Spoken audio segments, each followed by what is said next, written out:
நீங்கள் அவர்கள் மார்க்கத்தையும் அவர்கள் கிரியையையும் காணும் பொழுது அவர்கள் உங்களுக்கு தேற்றவராய் இருப்பார்கள். நான் அதிலே செய்த எல்லாவற்றையும் முகாந்தரமில்லாமல் செய்வேன் என்று அப்பொழுது அறிந்து கொள்வீர்கள் என்பதை கர்த்தராகிய ஆண்டவர் உரைக்கிறார் என்று சொன்னார். ஆமென். ஆமென். ஹல்லேலூயா. ஹல்லேலூயா. இஸ்ரவேலிலே இருந்த எசேக்கியேல் தீர்க்கதரிசனம் புத்தகம் 14ஆம் அதிகாரத்தை இந்த நாள்ல தியானிக்கிறோம். இஸ்ரவேலில் இருக்கிற பர்வதங்களுக்கு விரோதமாக தீர்க்க தரிசனம் உரைக்கப்பட்டது. இஸ்ரவேலுக்கு விரோதமாய் உரைக்கப்பட்டது, யூதாவுக்கு விரோதமாய் உரைக்கப்பட்டது, தேவாலயத்துக்கு விரோதமாய் உரைக்கப்பட்டது, ஆசாரியர்களுக்கு விரோதமாக உரைக்கப்பட்டது, ராஜாக்களுக்கு விரோதமாய் உரைக்கப்பட்டது, யூதா மனுஷருக்கு விரோதமாய் உரைக்கப்பட்டது. இன்றைக்கு மூப்பர்களுக்கு விரோதமாக உரைக்கப்படுகிறது. ஹல்லேலூயா. 14ஆம் அதிகாரம் முதல் வசனத்திலே இஸ்ரவேலுடைய மூப்பரில் சிலர் என்னிடத்தில் வந்து எனக்கு முன்பாக உட்கார்ந்தார்கள். அவங்க வந்து உட்கார்ந்தாங்க. அப்பொழுது கர்த்தருடைய வார்த்தை எனக்கு உண்டாகி, அனுப்புத்திறனே, இந்த மனுஷர் தங்கள் நரகலான விக்கிரகங்களை தங்கள் இருதயத்தின் மேல் நாட்டி தங்கள் அக்கிரமமாகிய இடரலை தங்கள் முகத்துக்கு எதிரே வைத்துக் கொண்டு இருக்கிறார்களே, இவர்கள் என்னிடத்தில் விசாரிக்க தகுமா? என்னத்துக்கு வந்துக்கிறாங்க இவங்க? என்னத்துக்கு எங்கிட்ட வந்துக்கிறாங்க? தங்கள் இருதயத்தின் மேல வச்சுக்கிற விக்கிரகத்தையே போய் கேட்க சொல்லு. ஏன் என்கிட்ட வந்துக்கிறாங்க? நம்ம டைலாக் தான். நம்ம இது எவ்வளோ டைம் என்கிட்ட வந்துட்டுக்கிற நம்ம தானே எங்க போய் குத்தி அங்கேயே போய் கேளு சொல்றோமா? ஆண்டவர் கூட அதான் சொல்றாரு. இவங்க தான் என்கிட்ட விசாரிக்க வந்துட்டுக்கிறாங்க. தங்கள் இருதயத்தின் மேல விக்கிரகத்தை நாட்டி அருவருப்புகளை வைத்துக்கொண்டு தங்க வீட்டுல தங்க குடும்பத்துல அவங்க தினந்தோறும் செயல்படுகிற இடத்துல விக்கிரகத்தை வச்சுட்டு சும்மா கடமைக்கு என்னை விசாரிக்க வந்துட்டு இருக்கிறாங்க.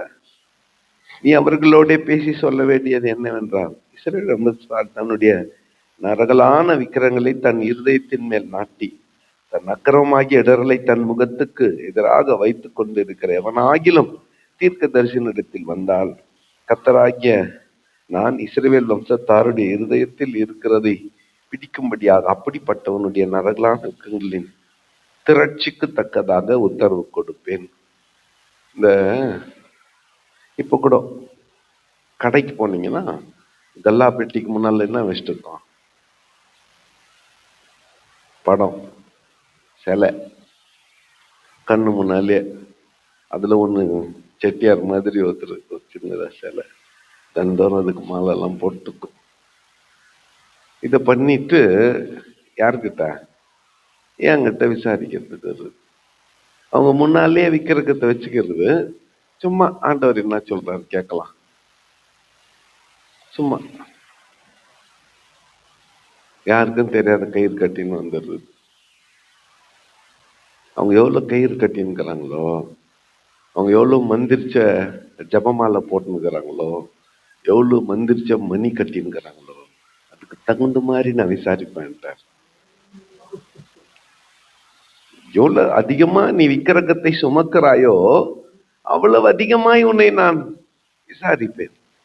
எவ்வளவு அதிகமா உன் விக்கிரகங்கள் இருக்கிறதோ அவ்வளவு அதிகமாய் திரட்சிக்கு தக்கதாக உத்தரவு கொடுப்பேன். விக்கிரகங்களின் திரட்சிக்கு தக்கதாக. ஒரே போட்டா வச்சுக்கிறியா, 10 போட்டா வச்சுக்கிறியா, அதுக்கு தக்கதாறு அவர்களுக்கு நான் என்ன பண்ணுவேன்? உத்தரவு கொடுப்பேன். அவர்கள் எல்லாரும் தங்கள் நரகலான விக்கிரகங்களை பின்பற்றி என்னை விட்டு பேதலித்து போனார்கள் என்று கர்த்தராகிய ஆண்டவர். 6ஆம் வசனம் எல்லாம் சேர்ந்து வாசிக்கலாம். ஆகையால் நீ இஸ்ரவேல் வம்சத்தாரை நோக்கி திரும்புங்கள், உங்கள் நரகலான விக்கிரகங்களை விட்டு திரும்புங்கள், உங்கள் சகல அருப்புகளையும் விட்டு உங்கள் முகங்களை திருப்புங்கள் என்று கர்த்தராகிய ஆண்டவர் உரைக்கிறார். என்ன தேவை? திரும்புங்கள், உங்கள் நரகலான விக்கிரகங்களை விட்டு திரும்புங்கள், விக்கிரகங்களுக்கு நேராக உங்கள் முகத்தை திருப்புங்கள், உங்கள் முகத்தை விக்கிரகத்தை விட்டு வேற திசைக்கு திருப்புங்கள் என்று கர்த்தர் சொல்லுகிறார். ஹல்லேலூயா. ஹல்லேலூயா.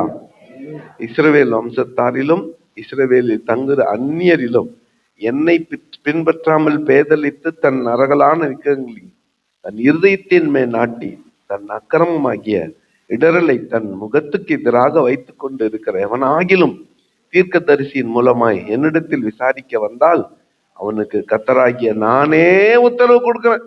தீர்க்கதரிசி நீ சுமார் வாய்க்கு வந்ததை நீ என்ன பண்ணாத, பேசாத. மனசுக்கு தோன்றதை நீ என்ன பண்ணாத, பேசாத. அவனை நானே பார்த்துக்கிறேன்ட்டார். நீங்க யாரும் சென்டர்ல வராதீங்கப்பா, நானே பார்த்துக்கிறேன். எப்போ இதை சொல்லுவாங்க?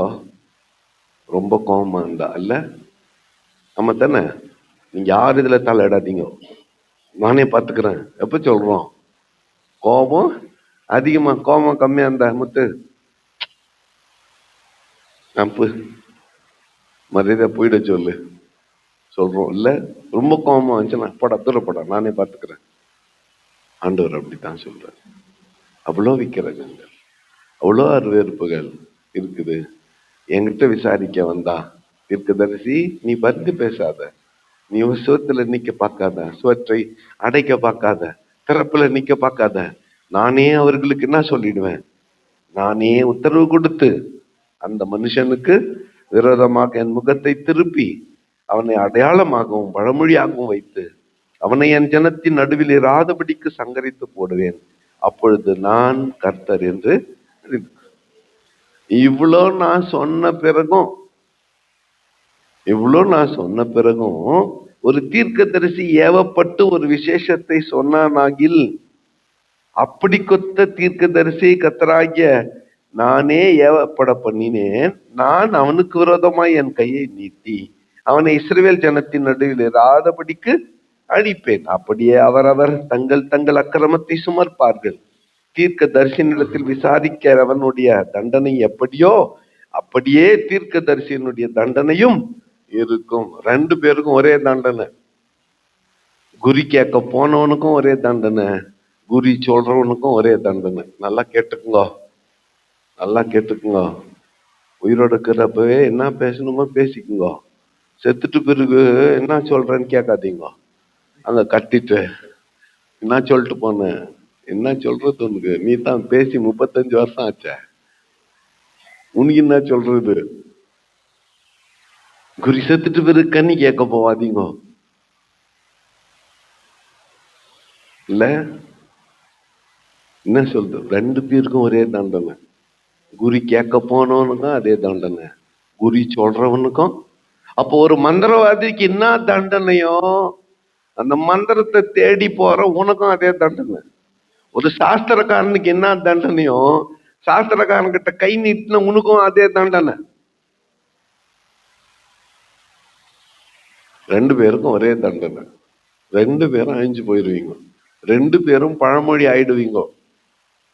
உனக்கு எதனா நான் என்ன கேளு, என்ன கேட்கறதுக்கு முன்னால கழுத்துல போட்டுனுக்கிறது, இடுப்புல கட்டுனுக்கிறது, கையில கட்டினுக்கிறது அவுத்து தூரம் போட்டு சுத்தமா என்கிட்ட வந்தியானா சத்தமா உங்ககிட்ட நான் பேசுவேன்.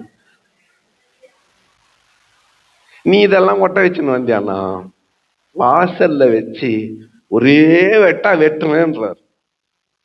சம்டில தலைமையில ஓங்கி ஒரே போடா போடுவேன்றார். அதான் இந்த பகுதி சொல்லுகிறது. என் விக்கிரகத்தை எனக்கு நான் வச்சுக்குவேன், ஆண்டவர்கிட்ட விசாரிக்க வருவானா விசாரிக்கிறவனுக்கும் விசாரிக்க வந்தாங்கிறவன் தீர்க்கதரிசி அவனுக்கும் ஒரே தண்டனை. இஸ்ரவேல் வம்சத்தார் இனி என்னை விட்டு வழி தப்பி போகாமலும் தங்கள் எல்லா மீறுதல்களாலும் இனி அசுசிப்படாமலும் இருக்கும் பொருட்டாக இப்படி சம்பவிக்கும். அப்பொழுது அவர்கள் என் ஜனமாயிருப்பார்கள், நான் அவர்கள் தேவனாயிருப்பேன் என்று கர்த்தராகிய ஆண்டவர் எப்பொழுது? திரும்புங்கள், திரும்புங்கள், உங்கள் முகங்களை விக்கிரகங்களை விட்டு திருப்புங்கள். 6ஆம் வசனத்துல திரும்புங்கள், திரும்புங்கள், உங்கள் விக்கிரகங்களை விட்டு உங்கள் முகத்தை திருப்புங்கள், அப்பொழுது நான் உங்கள் தேவனாகிய கர்த்தராய் இருப்பேன் என்று ஆண்டவர் உரைக்கிறார். கர்த்தருடைய வார்த்தை எனக்கு உண்டாகி, மனுபுத்திரனே, ஒரு தேசம் எனக்கு விரோதமாய் துரோகம் பண்ணி கொண்டே இருந்து பாவம் செய்தால் நான் அதற்கு விரோதமா என் கையை நீட்டில் அப்பம் என்னும் ஆதரவு கோலை முறித்து. ஒரு தேசமே விக்கிரக ஆராதனையில போதுன்னு வச்சுக்கோங்களேன், அந்த தேசத்துக்கு சாப்பாடு இல்லாத போயிடும். மழை வராது, சாப்பாடு இல்லாத போயிடும். இது நடக்குமானா நடக்கும். நம்ம நாட்டுக்கும் நடக்குமானா கண்டிப்பா நடக்கும். எந்த நாடும் இது என்ன இல்ல, விதிவிலக்கு இல்லை. எவ்வளவு அதிகமா விக்கிரகம் பெருகுதோ அவ்வளவு அதிகமா தண்டனை காத்துங்குதுன்னு அர்த்தம். அது யாருன்னா கிட்டும். நான் என் தேசத்துக்காக ஜெபம் பண்றது என்ன அப்படி ஒண்ணு ஆண்டவரே, விக்கிரக ஆராதனை என் தேசத்தில் பல மடங்கு இந்த 10 வருஷத்துல அதிகமாயிருச்சு. பல மடங்கு அதிகமாயிருச்சு. சிலை வழிபாடு, உயரமான சிலைகள் எங்கு பார்த்தாலும் நிறுவிக்கொண்டே இருக்கிறார்கள். எப்பெல்லாம் உயரமான சிலைகள் நிறுவப்பட்டதோ அப்போதெல்லாம் கர்த்தர் இறங்கி வந்த அந்த தேசத்தை நியாயம் விசாரித்திருக்கிறார். அப்படி நியாயம் விசாரிக்கிறப்போ நான் மாட்டிக்கூடாது. ஆண்டவரே, இது நான் ஜப்பான் கேக்குறீங்களா? ஆமா, அதான் கரெக்ட் ஜபம். பின்னால் என்ன சொல்றது தெரியுமா? வாசிக்கலாம். 14ஆம் வசனம் எல்லாம் சேர்ந்து வாசிக்கலாமா?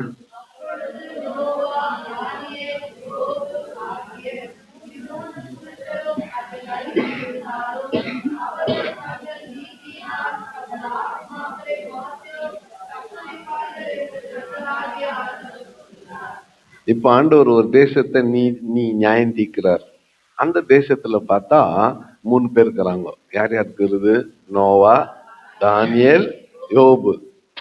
நோவா, தானியேல், யோபு. நோவா எப்படிப்பட்டவர்? தான் வாழ்ந்த நாட்கள்ல ரொம்ப நல்லவர் நோவா. யோபு எப்படிப்பட்டவர்? ஒருவேளை என் பிள்ளைங்க ஏதாவது தப்பு பண்ணியிருப்பாங்களோ அப்படின்னு அவங்களுக்காக ஆண்டவருக்கு சமாதான பலிகளை இட்டவர்.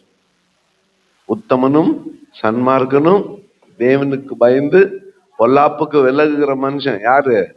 யோபு. அடுத்து தானியேல். என்ன பிரச்சனை வந்தாலும் சொல்லி எருசலேமுக்கு நேரா தன் முகத்தை திருப்பி 3 வேளை என்ன பண்றவன்? ஜெபம் பண்றவன். இப்படி 3 பேர் இருந்தாலும் அந்த 3 பேரை மட்டும் நான் காப்பாத்தினேன், மற்றவங்களெல்லாம் அப்படின்ட்டார். ஆண்டவரே சோத்திரம் அப்பா.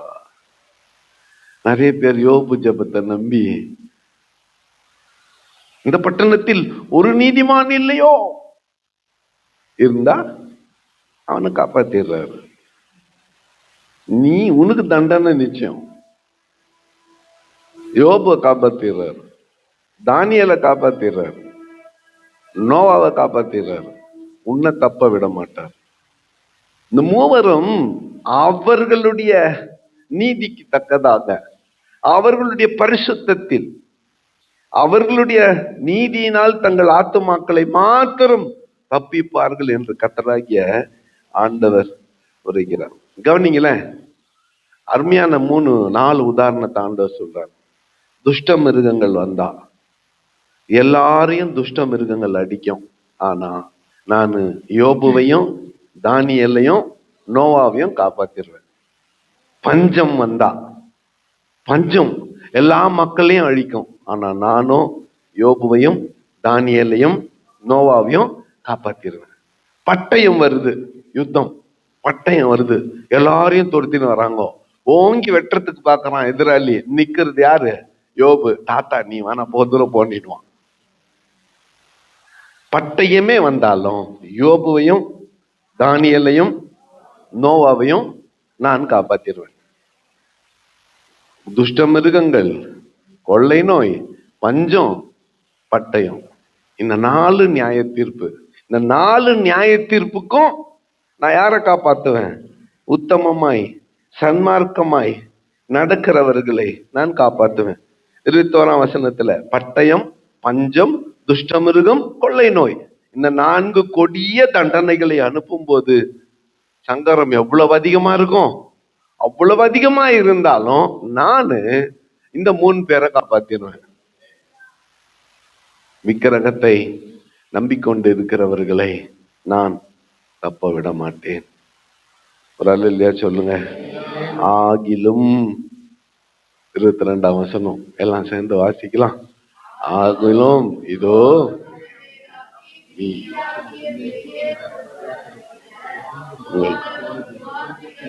சிலர் இருப்பார்கள், இதோ அவர்கள் உங்கள் அண்டைக்கு புறப்பட்டு வருவார்கள்.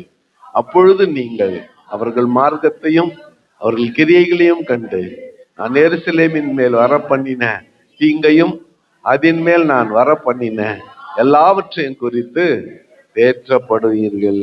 இங்கதான் ஆறுதலான ஒரு வார்த்தை. இந்த நாளும் வருது. எதெல்லாம் வருது? பட்டயம், பஞ்சம், துஷ்டமிருங்கள், கொள்ளை நோய். இந்த நாளும் வந்தா உன் குமாரரும் குமார்த்திகளிலும் சிலரை நான் தப்ப விடுவேன். அவங்களுக்கு எதுல பங்கு இல்ல? நீ நியமிச்சு வச்ச விக்கிரகத்துல உன் குமாரருக்கும் குமார்த்திக்கு என்ன இல்ல? பங்கு இல்ல. அதனால அவங்கள நான் தப்ப வைப்பேன். அப்பொழுது நீங்கள் அவர்கள் மார்க்கத்தை பார்த்து அவர்கள் கிரியைகளை கண்டு நான் எருசலேமின் மேல் இப்படி வரப்பண்ணின தீங்கை அவர்கள் மேல் வரப்பண்ணாமல் அவர்களை காப்பாற்றுவேன். 23ஆம் வசனம் எல்லாம் சேர்ந்து வாசிக்கலாம். நீங்கள் அவர்கள் மார்க்கத்தையும் அவர்கள் கிரியையும் காணும் போது அவர்கள் உங்களுக்கு தேற்றரவாய் இருப்பார்கள். நான் அதிலே செய்த எல்லாவற்றையும் முகாந்திரம் இல்லாமல் செய்யவில்லை என்று அப்பொழுது அறிந்து கொள்வீர்கள் என்பதை கர்த்தராகிய ஆண்டவர். இந்த மூப்பரு தீர்க்கதரிசி கிட்ட போவதே இருந்துக்கலாம். வசனத்துல என்ன பார்த்தோம்? மூப்பர்கள் யாருக்கு முன்னால போகாமே இருந்துக்கலாம். பேசாதே போய் இவ்வளவு திட்டு வாங்கிக்கிறதுக்கு பதிலா நம்ம தானே காலையில ஜபத்துக்கு கூட வராதே இருந்துக்கலாம். வந்து இந்த 10 நாளா 15 நாளா ஒரே வெட்டுவேன் குத்துவேன் இப்படியே சொல்லின்கிறாருன்னா வரும் கோபாக்கினைக்கு தப்பித்து கொள்ள ஆவியானவர் நம்மை எச்சரிக்கிறார். வரும் கோபாக்கினைக்கு தப்பித்து கொள்ள நம்ம வாழ்ந்து கொண்டிருக்கிற இந்த காலம் எந்த விதத்துல எசேக்கியேலின் நாட்களுக்கு மாறுபட்டதல்ல. இப்ப கூட ஒரு இஸ்ரவேலுக்கு விரோதமா யுத்தம் நடந்து கொண்டு இருக்கிறது தெரியுமா? எருசலேம் பற்றி எரிந்து கொண்டிருக்கிறது. நேற்று எருசலேமின் மையத்துல ஒரு பாம் வெடிச்சிருச்சு. நேற்று இஸ்ரவேலுக்கும் ஈரானுக்கும் யுத்தம் நடந்து கொண்டு இருக்கிறது. மிகப்பெரிய பேரழிவு வந்து கொண்டு ஈரான் பேரழிவை சந்தித்து கொண்டு இருக்கிறது. இஸ்ரவேலுக்கும் பாதிப்பு. அநேக மிசைல்ஸ் ராக்கெட்டுங்க போய் இஸ்ரேலிலும் மற்றும் அமெரிக்காவுக்கு சொந்தமான சில இடங்களிலும் விழுந்து கொண்டு இருக்கிறது. சரி, அந்த அந்த அந்த சூழ்நிலை இன்றைக்கும் இது ஏற்றதாக இருக்கிறது. இன்றைக்கு சொல்லப்படுகிறதா இருக்கிறது. நல்லா கேட்டுக்கணும். யோபுக்கிறாரு, இந்த சர்ச்சில் ஒருத்தர் பரிசுத்தவான் இருக்க மாட்டாங்களா? இந்த சர்ச்சில் ஒரு நீதிமான் இருக்க மாட்டாங்களா? இந்த கூறு அப்படியே எஞ்சி புகுந்ததுன்னு வச்சுக்கோங்களேன். ஒருத்தர் ஜெபம் பண்றவங்க இருக்க மாட்டாங்களா? அவங்க நிமித்தமா இது இடிஞ்சு விடாதபடி கர்த்தர் பார்த்துக்க மாட்டாரா? கண்டிப்பா பார்த்துக்குவாரு. ஜெபம் பண்ற அவங்கள மட்டும் பார்த்துக்குவாரு. இதை விட விளக்கமா என்னால சொல்ல முடியாது. 3 பேர் இருக்கிறாங்க. யார் யாரு? யோபு, தானியேல், நோவா. அவங்க இருக்கிறாங்களே, அவங்க நிமித்தமா பட்டணம் பாதுகாக்கப்படாதானா? இல்ல, அவங்கள மட்டும் கர்த்தர் பாதுகாப்பார். அப்ப நமக்கு ஒரு பெரிய பாடம் இது. நாம நம்ம வாழ்க்கையில இருந்து விக்கிரகத்தை விலக்கி வேற தெய்வத்தை வணங்குகிறதை விட்டுவிட்டு, நமஸ்கரிக்கிறத விட்டுவிட்டு, நினைக்கிறத விட்டுவிட்டு. எல்லாம் சொல்லுவாங்க, நாம வாழ்ந்து கொண்டிருக்கிற நாடு விக்கிரகங்கள் நிறைந்த நாடு. சொல்லுவாங்க, இது அம்மை நோய் வந்துட்டா அங்க போனோம், 8 மாசத்துல குழந்தைக்கு லூஸ் மோஷன் ஆச்சுன்னா அங்க போனோம். இல்ல, நாம வாழ்ந்துருக்கிற நாட்டில மக்களுடைய வழக்கமாக இது ஆத்தாளுக்கு வேண்டி விட்டேன்னா ஒன்னாவாது. சொல்லுவாங்க. நம்மளுக்கும் பயம், எதனா ஆயிடுமோன்னு பயம். உடனே யாருக்கு தெரியாம வேண்டி விட்டுறக்கூடாது. நாம ஆராதிக்கிற தேவன் எல்லா விக்கிரகங்களை காட்டிலும் வல்லமை படைத்தவர். வேற எதனா விட்டுருவாரு. விக்கிரகத்தின் பக்கம் நம் முகத்தை திருப்பினா அதை மட்டும் விட மாட்டார். ஆகவே தாவீது சொன்னான்ல, நான் செத்தாலும் உன் கையில சாவறான். ஆண்டவர் ஒண்ணும் பண்ணலாம், விட்டுட்டார். எதிர்க்க நிக்கிறான் உருவின பட்டயத்தோடு. நெக்ஸ்ட் நெக்ஸ்ட் சாக வேண்டிய ஆள் யாரு? தாவீது. ஆண்டவரே, பாவம் செய்தது நான், இந்த ஆடுகள் என்ன செய்ததுன்னு ஒண்ணு உன்னை தாண்டா போடணும்னு நினைச்சேன் அப்படின்னு பட்டயத்தை கீழே போட்டார். இவ்வளவுக்கும் காரணம் நீ தாண்டா. இல்ல, அந்த ஒரு ஜபம், அந்த பரிந்து பேசுற ஜபம், ஆண்டவர் செய்ய நினைத்த தீங்கை செய்யாமல் விட்டு விட்டார். இப்போ நல்லா ஞாபகத்துல வச்சுக்கணும், நாம நம்முடைய வாழ்க்கையில இருந்து தெரிஞ்சோ தெரியாம நம்முடைய முன்னோர்களோ யாராலையோ வந்துச்சு ஒண்ணு, அந்த விக்கிர கத்தைகளுக்கணும். இந்த ஒரு நிமிஷம் எல்லாரும் ஜெபம் பண்ணுங்க. ஆண்டவரே, என் குடும்பத்துல, என் வீட்டுல இவ்வளோ பிரச்சனைகள், ஒருவேளை தெரிஞ்சோ தெரியாமலோ நாங்க விக்கிரகார ஆராதனையில் ஈடுபட்டு இருந்தா இன்னைக்கு மன்னிச்சிருங்க ஆண்டவரே, மன்னிச்சிருங்க. ஜெபிக்கலாம். ஒரு நிமிஷம் எல்லாம் கைகளை உயர்த்தி, வாய் திறந்து சத்தத்தை உயர்த்தி